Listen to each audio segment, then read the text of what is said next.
रवींद्र वस्त्र निकेतनच्या सर्व मिनी स्टोअर्समध्ये दिवाळीनिमित्त असंख्य व्हरायटींसह भरघोस डिस्काउंट सोबतच 2499च्या खरेदीवर बाजार बॅग मोफत। आमच्या सर्व मिनी स्टोअर्समध्ये तोच दर, तीच सेवा आणि 51% भरघोस डिस्काउंट। आजच जवळच्या मिनी स्टोअर्सला भेट द्या।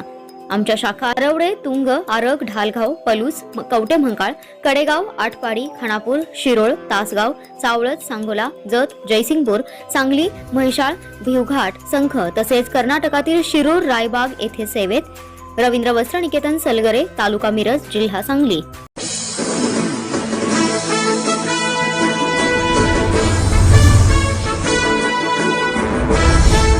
नमस्कार, आपण पाहताय लोकसंदेश न्यूज आणि मी स्मिता यादव।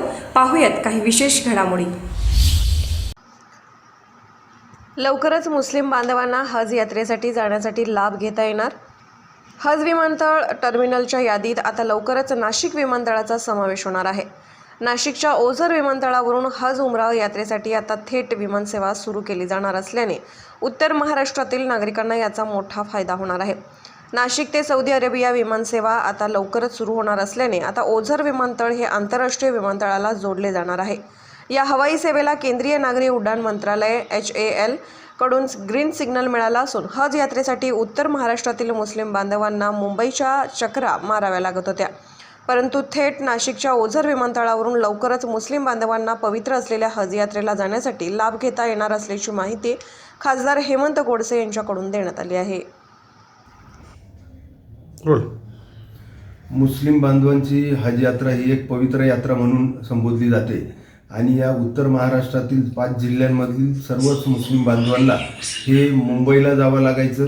मुंबईला त्यांना विजा असेल किंवा या परवानग्या असतील हज यात्रेच्या, त्यासाठी जवळजवळ 7-7, 8-8 चक्रा त्या ठिकाणी मारावा लागायच्या आणि म्हणून आपण अनेकदा त्या ठिकाणी शिष्टमंडळ सोबत त्या ठिकाणी जाऊन त्या ठिकाणी राज्य शासनाच्या मायनॉरिटी अफेअर्सच्या मिनिस्ट्रीसोबत चर्चा त्या ठिकाणी केली आणि मग त्यांनी आणि आदरणीय मलिक साहेबांशी देखील आपण त्यावेळेस चर्चा केली आणि त्यांनी सांगितलं की आपण जर आपला नाशिकचा एअरपोर्ट हा हज टर्मिनलच्या यादीमध्ये जर समाविष्ट झाला तर आपल्याला निश्चितच त्या ठिकाणी मिनी हज हाऊस आणि इतर सुविधा त्या ठिकाणी त्या भाविकांना देता येतील।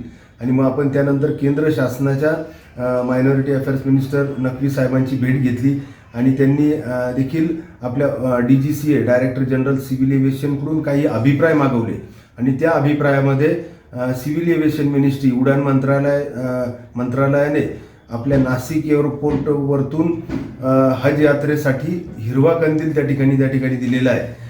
या ठिकाणावरून कस्टम्स असतील किंवा इतर सुविधा असतील, इमिग्रेशन असेल, अशा सर्व सुविधा या नाशिक एअरपोर्टला उपलब्ध आहे आणि म्हणून मला असं वाटतं का येणाऱ्या जी काही हज यात्रा असेल, आता सध्या कोविडचा पॅन्डेमिक असल्या कारणानं संपूर्ण देशामध्ये त्यांनी 10 एअरपोर्टचा समावेश केलेला आहे, परंतु आता हळूहळू अनलॉक सुरू झालेला आहे आणि इतरही जे काही फ्लाईट्स असतील ते 100% कॅपॅसिटीने सुरू करण्याचं केंद्र शासनाने तसे आदेश देखील दिलेले आहेत आणि मला निश्चित विश्वास आहे की जी काही यापूर्वीची हज यात्रेसंदर्भाचा जो काही कोटा होता तो त्या कोट्याला मान्यता मिळाल्यानंतर आपल्या मुंबईचा लोड देखील त्यामुळं कमी होणार आहे आणि आपल्या नाशिकमधून देखील मला असं वाटतं का हजारो यात्रेकरू या नाशिकवरून ही सुविधा आणि ही हज यात्रा करू शकतात आणि म्हणून आपल्या सर्वांसाठी एक आनंदाचा विषय आहे।